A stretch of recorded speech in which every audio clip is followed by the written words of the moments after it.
everyone, welcome back to Xylem Learning. മക്കളെ ആർദ്ര miss ആണ്. So ഇന്നത്തെ വീഡിയോയിൽ നമ്മൾ ഡിസ്കസ് ചെയ്യാൻ പോകുന്നത് എങ്ങനെയാണ് ഈ ടോപ്പേഴ്സ് ഒക്കെ ഇത്രയും മാർക്ക് സ്കോർ ചെയ്യുന്നത്, അതും SST അല്ലെ, ബാക്കി സബ്ജക്ട് പോലെയല്ല SST എന്ന് പറയുന്നത്. അപ്പൊ സോഷ്യൽ സയൻസിലെ ആൻസർ റൈറ്റിംഗ് സ്റ്റൈൽസ് അല്ലെ, ടോപ്പേഴ്സിന്റെ ആൻസർ റൈറ്റിംഗ് സ്റ്റൈൽസ് ആണ് നമ്മൾ ഈ വീഡിയോയിൽ ഡിസ്കസ് ചെയ്യാൻ പോകുന്നത്. എങ്ങനെയൊക്കെ എഴുതി കഴിഞ്ഞാൽ നിങ്ങൾ പഠിച്ച കാര്യങ്ങൾ എങ്ങനെ ആൻസർ ഷീറ്റിൽ പ്രസന്റ് ചെയ്ത് കഴിഞ്ഞാൽ നിങ്ങൾക്ക് ഫുൾ മാർക്ക് സ്കോർ ചെയ്യുന്ന രീതിയിലേക്ക് എത്താം എന്നാണ് നമ്മൾ ഈ വീഡിയോയിൽ ഡിസ്കസ് ചെയ്യാൻ പോകുന്നത്. സോ നോക്കിക്കോ. യെസ്, നിങ്ങൾ ആദ്യമായിട്ട് ചെയ്യേണ്ട കാര്യം, ഒരു ക്വസ്റ്റ്യൻ കിട്ടിക്കഴിഞ്ഞാൽ നന്നായിട്ട് ആ ക്വസ്റ്റ്യൻ വായിച്ചു നോക്കുക അല്ലെ, സ്ഥിരവുമായിട്ട് അത് വായിച്ചു നോക്കുക. ആൻഡ് ആ ക്വസ്റ്റ്യന് എന്താണ് ആൻസർ ചെയ്യേണ്ടത്, ഓക്കെ, എന്താണ് ആൻസർ ചെയ്യേണ്ടത് നമുക്ക് ക്വസ്റ്റ്യൻ വായിച്ചാൽ തന്നെ നന്നായിട്ട് മനസ്സിലാവും. ചില ക്വസ്റ്റ്യൻസ് എന്ന് പറയുന്നത് ട്രിക്കി ആയിട്ടുള്ള ട്വിസ്റ്റ് ചെയ്തിട്ട് അല്ലെ ക്വസ്റ്റ്യൻസ് ഉണ്ടാവും, അല്ലെങ്കിൽ ചില ക്വസ്റ്റ്യൻസ് എന്ന് പറയുന്നത് ഡയറക്റ്റ് ക്വസ്റ്റ്യൻസ് ആയിരിക്കാം. സോ നമ്മൾ ക്വസ്റ്റ്യന്റെ ആ ഒരു പാറ്റേൺ ആദ്യം മനസ്സിലാക്കിയിരിക്കണം. ഓക്കെ, നമുക്ക് ചെയ്യാൻ പറ്റുന്ന ഒരു കാര്യമാണ്. ചില ക്വസ്റ്റ്യൻസ് നമുക്ക് കാണാം ഡിസ്ക്രൈബ് എന്ന് കാണാം. ഓക്കെ, ഡിസ്ക്രൈബ് എന്ന് പറയുമ്പോൾ ജസ്റ്റ് ഒന്ന് ഡിഫൈൻ ചെയ്താൽ മതിയായിരിക്കും. ചിലത് എക്സ്പ്ലനേഷൻ കൊടുക്കാനായിരിക്കും, ചിലത് അനലൈസ് ചെയ്യാനായിരിക്കും, അല്ലെങ്കിൽ ക്രിട്ടിക്കൽ അനലൈസ് ആയിരിക്കും, എസ്പെഷ്യലി സോഷ്യൽ സയൻസ്. ചില ക്വസ്റ്റ്യൻസ് എന്ന് പറയുന്നത് കമ്പയർ ചെയ്യാനുണ്ടാവും. ഓക്കെ, രണ്ട് ഐഡിയ അല്ലെങ്കിൽ രണ്ട് കോൺസെപ്റ്റ് തമ്മിൽ കമ്പയർ ചെയ്യാനുണ്ടാവും, അല്ലെങ്കിൽ സിമിലാരിറ്റീസ് ആയിരിക്കും എഴുതാനുണ്ടാവുക. അപ്പൊ എന്താണ് ക്വസ്റ്റ്യനിൽ ചോദിച്ചിട്ടുള്ളത് കൃത്യമായിട്ട് മനസ്സിലാക്കിയതിനു ശേഷം മാത്രം അതിന് ആൻസർ ചെയ്യാനുള്ള ഒരു പ്ലാൻ നിങ്ങൾ എന്ത് ചെയ്യാം, മൈൻഡിൽ സെറ്റ് ചെയ്യുക, ഒരു സ്ട്രാറ്റജി മൈൻഡിൽ സെറ്റ് ചെയ്യുക. പിന്നീട് നിങ്ങൾക്ക് ചെയ്യാൻ പറ്റുന്ന ഒരു കാര്യമാണ്, ചെയ്യേണ്ട ഒരു കാര്യമാണ്, ഈ പ്ലാൻ ചെയ്ത് വെച്ച സാധനം അല്ലെ, നിങ്ങൾ മൈൻഡിൽ ആൻസർ എന്ത് ചെയ്തു, സെറ്റ് ആക്കി വെച്ചു, നിന്ന് കാര്യങ്ങൾ എഴുതാൻ സെറ്റ് ആക്കി വെച്ചു. ഇതിനെ നമ്മൾ അടിപൊളിയായിട്ട് ആൻസർ ഷീറ്റിൽ പ്രസന്റ് ചെയ്യണം. അപ്പൊ ടോപ്പേഴ്സ് ഒക്കെ എങ്ങനെയാണ് ഇതിന് ആൻസർ ഷീറ്റിൽ അടിപൊളിയായിട്ട് പ്രസന്റ് ചെയ്യുന്നത് നോക്കോ. യെസ്, ഒരു ഒരു ഷോർട്ട് ആൻസർ ടൈപ്പ് ക്വസ്റ്റ്യൻ ആണെങ്കിൽ, ഓക്കെ, യെസ്, ഒരു ഷോർട്ട് ആൻസർ ടൈപ്പ് ക്വസ്റ്റ്യൻ ആണെങ്കിൽ, അതായത് 1 മാർക്കിന് MCQ നമുക്കൊന്നും ചെയ്യാനില്ല, ആ ഒരു അല്ലെ ഓപ്ഷൻസിൽ MCQ ആണ്. യെസ്, ഓപ്ഷൻസിൽ ഏതാണ് ആൻസർ കൃത്യമായിട്ട് നമുക്ക് എടുത്തെഴുതിയാൽ മതി. ബട്ട് ഒരു 2 മാർക്കിന്റെ ഒക്കെ ഒരു very short answer type question ഒക്കെ വന്നു കഴിഞ്ഞാൽ നമുക്ക് എഴുതാൻ പറ്റുന്ന കാര്യമാണ്, കൃത്യമായിട്ട് ആ ഒരു ക്വസ്റ്റ്യനിൽ 2 പോയിന്റിൽ അല്ലെ, 2 സെന്റൻസിൽ അല്ലെങ്കിൽ 2 പോയിന്റ്സിൽ നമുക്ക് എന്ത് ചെയ്യാം, ഒരു ആൻസർ അല്ലെ എഴുതാം. ഓക്കെ, ഫോർ എക്സാമ്പിൾ എന്താണ്, ഫ്രഞ്ച് റെവല്യൂഷനെ ഡിഫൈൻ ചെയ്യാനായിരിക്കാം അല്ലെ, ഫ്രഞ്ച് റെവല്യൂഷനെ ഡിഫൈൻ ചെയ്യാൻ ചോദിച്ചുള്ള ഒരു ക്വസ്റ്റ്യൻ ആണെങ്കിൽ നമ്മൾ എന്ത് ചെയ്യണം, ആ ഒരു 2 പോയിന്റ്സിൽ എന്ത് ചെയ്യണം, കൃത്യമായിട്ട് കോർ ആയിട്ടുള്ള അല്ലെ ആൻസറിൽ എന്താണോ വേണ്ടത്, എന്താണോ ക്വസ്റ്റ്യനിൽ ചോദിച്ചിട്ടുള്ളത്, ആ ഒരു 2 കാര്യങ്ങൾ അല്ലെ 2 പോയിന്റ്സ് ആക്കിയിട്ട്, അല്ലെങ്കിൽ 2 or 3 കൂടിപ്പോയാൽ മാക്സിമം ഒരു 3 സെന്റൻസ് അല്ലെങ്കിൽ 3 പോയിന്റ്സ് ആയിട്ട് എന്ത് ചെയ്യാം, നമുക്ക് എഴുതാം. ഇനി അടുത്തത് ലോങ് ക്വസ്റ്റ്യൻസ്. ഒരു ലോങ് ആൻസർ ടൈപ്പ് ക്വസ്റ്റ്യൻ ആണെങ്കിൽ, ഒരു സേ ടൈപ്പ് പോലെയുള്ള ഒരു ക്വസ്റ്റ്യൻ ആണെങ്കിൽ അല്ലെ 3 to 5 മാർക്കിന് നമുക്ക് ചോദിക്കാം. 3 മാർക്സിന്റെ ക്വസ്റ്റ്യൻസ് ഉണ്ടാവാറുണ്ട്, 5 മാർക്സിന്റെ ക്വസ്റ്റ്യൻസ് ഉണ്ടാവാറുണ്ട്. സോ 3 മാർക്സ് ആണെങ്കിൽ 5 മാർക്സ് ആണെങ്കിൽ നമുക്ക് എഴുതാൻ പറ്റുന്ന പാരഗ്രാഫിലൊക്കെ എഴുതാമെന്ന് പറയുന്നുണ്ട്.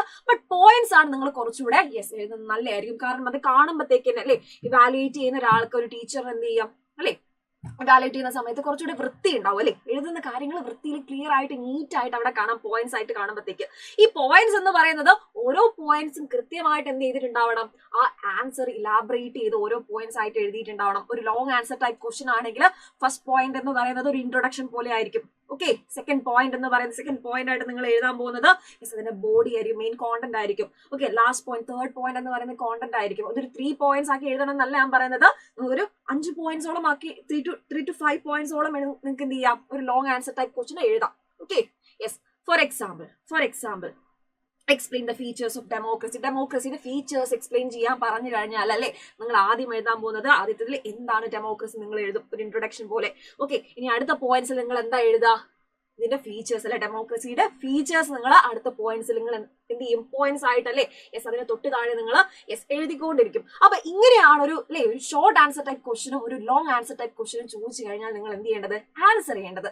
ബെറ്റർ നിങ്ങൾ എന്ത് ചെയ്യുക, പോയിന്റ് വൈസ് ആയിട്ട് ബുള്ളറ്റ്സ് ആയിട്ട് കൃത്യമായിട്ട് ആ കോണ്ടന്റ് എന്ത് ചെയ്യുക, കോർ ആയിട്ടുള്ള കാര്യങ്ങൾ എഴുതിയിരിക്കണം.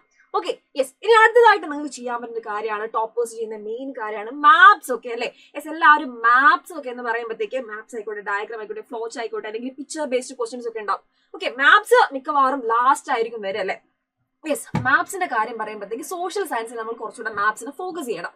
ഓക്കെ, അപ്പൊ നിങ്ങൾക്ക് അത് ചെയ്യാൻ പറ്റുന്ന ഒരു കാര്യമാണ് previous year questions. Okay, PYQs. Previous year questions, അതായത് ഒരു ചാപ്റ്ററിന് മുന്നേ ചോദിച്ചിട്ടുള്ള അല്ലെ ആ ഒരു പാറ്റേൺ മനസ്സിലാക്കി കഴിഞ്ഞാൽ നമുക്ക് എന്ത് ചെയ്യാം, മാപ്പ് ക്വസ്റ്റ്യൻസ് ഈസി ആയിട്ട് പഠിക്കാം. അതിന്റെ ആൻസർ പഠിച്ചാൽ മാത്രം പോരാ, അത് ഇവിടെ ഇന്ത്യയിലാണെങ്കിലും വേൾഡ് മാപ്പ് ആണെങ്കിലും ഇവിടെ ലൊക്കേറ്റ് ചെയ്യണം നമുക്കറിയണം അല്ലേ. നമ്മൾ എവിടെ ലൊക്കേറ്റ് ചെയ്യാൻ നമ്മൾ പഠിച്ചിരിക്കണം. സോ അതിന്റെ ആൻസർ മാത്രം പഠിച്ചാൽ പോലെ എല്ലാവർക്കും പറ്റുന്ന മിസ്റ്റേക്ക് ആണ്, നമ്മൾ എല്ലാ ക്വസ്റ്റ്യനും ബൈഹാർട്ട് ചെയ്യും, ആൻസറും ബൈഹാർട്ട് ചെയ്യും. ബട്ട് ഇതിവിടെ ഈ ഒരു സ്ഥലത്തിന്റെ പേര് അറിയാൻ പറ്റാത്ത ഇവിടെ ലൊക്കേറ്റ് ചെയ്യണം എന്നറിയില്ല. സോ നിങ്ങൾ എന്ത് ചെയ്യാം, മാക്സിമം മാപ്പ് ക്വസ്റ്റ്യൻസ് ഒക്കെ പ്രാക്ടീസ് ചെയ്ത് പഠിക്കാം. പിക്ചർ ബേസ്ഡ് ക്വസ്റ്റ്യൻസ് ആയിക്കോട്ടെ, ഫ്ലോ ചാർട്ട്സ് ആയിക്കോട്ടെ, ഇതൊക്കെ അങ്ങനെ തന്നെ പഠിക്കാം. Okay, yes. ഇനി അടുത്തത് highlighting key points. നമ്മൾ പറഞ്ഞു എപ്പോഴും നമ്മൾ പഠിച്ച കാര്യം നല്ല അടിപൊളിയായിട്ട് എന്ത് ചെയ്യണം, യെസ്, പ്രസന്റ് ചെയ്യണം അല്ലേ. അത് നമുക്ക് ചെയ്യാൻ പറ്റുന്ന കാര്യമാണ് കീ പോയിന്റ്സ് ഹൈലൈറ്റ് ചെയ്യുക എന്ന് പറയുന്നത്. ഹൈലൈറ്റ് ചെയ്യുക എങ്ങനെയാണ്, യെസ്, നമ്മൾ വാലുവേറ്റ് ചെയ്യുന്ന സമയത്ത് ഒരാൾ ഒരു ആൻസർ ഷീറ്റ് നോക്കുന്ന സമയത്ത് ഇമ്പോർട്ടന്റ് ആയിട്ടുള്ള പോയിന്റ്സ് അല്ലെ, നിങ്ങൾക്ക് എല്ലാവർക്കും അറിയുന്ന കാര്യമാണ്, ഇമ്പോർട്ടന്റ് ആയിട്ടുള്ള പോയിന്റ്സ് നമ്മൾ എന്ത് ചെയ്യണം, യെസ്, കീവേഡ്സ് അല്ലെങ്കിൽ ഇമ്പോർട്ടന്റ് പോയിന്റ്സ് ഒക്കെ അണ്ടർലൈൻ ചെയ്യണം. ഫോർ എക്സാമ്പിൾ ഡേറ്റ്സ് ആയിരിക്കാം അല്ലെ, യെസ്, ഡേറ്റ്സ് ആയിരിക്കാം, യെസ്, അല്ലെങ്കിൽ ഇയർ ആയിരിക്കാം, അല്ലെങ്കിൽ ഒരു ഇമ്പോർട്ടന്റ് ആയിട്ടുള്ള ഒരു പ്ലേസിന്റെ അല്ലെ, യെസ്, ഒരു പ്ലേസിന്റെ പേരായിരിക്കാം, യെസ്, ഇങ്ങനത്തെ കാര്യങ്ങൾ ഇമ്പോർട്ടന്റ് ആയിട്ടുള്ള കീ പോയിന്റ്സ് അല്ലെങ്കിൽ അല്ലെ കീ വേർഡ്സ് എന്ത് ചെയ്യാം, നിങ്ങൾക്ക് അണ്ടർലൈൻ ചെയ്യാം.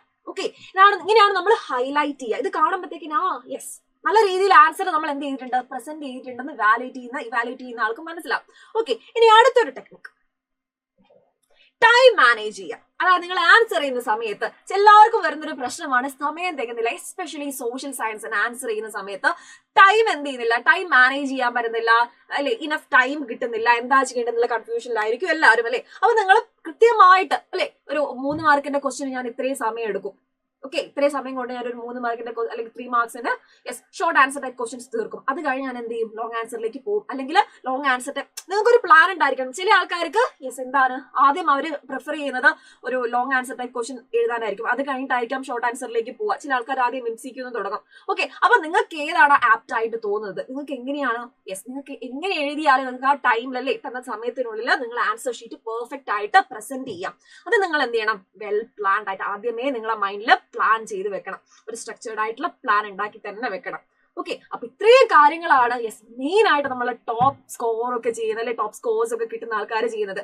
ഈ ഒരു സ്ട്രാറ്റജി നിങ്ങൾ ഫോളോ ചെയ്ത് നിങ്ങൾക്ക് ഉറപ്പായിട്ടും 100% ഷുവർ ആണ് നിങ്ങൾ നന്നായിട്ട് പഠിച്ച് ഈ ഒരു വേയിൽ നിങ്ങൾ ആൻസർ അല്ലെ, ഈ ഒരു ആൻസർ റൈറ്റ് ചെയ്ത് കഴിഞ്ഞാൽ നിങ്ങൾ ആൻസർ ഷീറ്റ് കണ്ടു കഴിഞ്ഞാൽ ഫുൾ മാർക്ക് നിങ്ങൾക്ക് തരാൻ തന്നെ ടീച്ചേഴ്സിന് തോന്നും. സോ അപ്പൊ മക്കളെ ഇതെല്ലാവരും ഫോളോ ചെയ്ത് നന്നായിട്ട് നിങ്ങൾ എന്ത് ചെയ്യുക, പ്രാക്ടീസ് ചെയ്യുക, മാക്സിമം പ്രാക്ടീസ് ചെയ്യുക. നിങ്ങൾ ആൻസേഴ്സ് എഴുതി തന്നെ എന്ത് ചെയ്യുക, പ്രസന്റ് ചെയ്ത് അത് പ്രാക്ടീസ് ചെയ്ത് തന്നെ പഠിക്കാം. സോ ഇത്രയും കാര്യങ്ങൾ ചെയ്യുക. നന്നായിട്ട് അടിപൊളിയായിട്ട് എക്സാംസ് ഒക്കെ വരാൻ പോവുകയാണല്ലേ. അടിപൊളിയായിട്ട് എക്സാംസ് ഒക്കെ എഴുതാൻ, സോഷ്യലിൽ ഫുൾ മാർക്സ് സ്കോർ ചെയ്യുക, സോഷ്യലിൽ മാത്രമല്ല എല്ലാ സബ്ജക്റ്റിലും ഫുൾ മാർക്സ് സ്കോർ ചെയ്യുക. സോ എല്ലാരെയും അടുത്തൊരു വീഡിയോയിൽ കാണാം. ചാച്ചാ ബൈ.